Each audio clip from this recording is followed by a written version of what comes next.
Hello, it's Mike. Just a quick tutorial on how to get photos from your Android phone onto your computer. So the first thing is get your USB cable that came with the phone, plug it into your phone and plug it into your computer.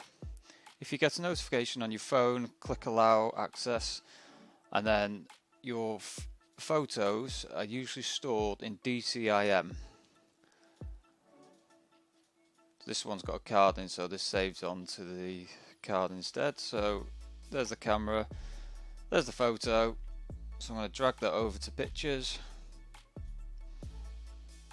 copy it over there, and now that photo is on my computer.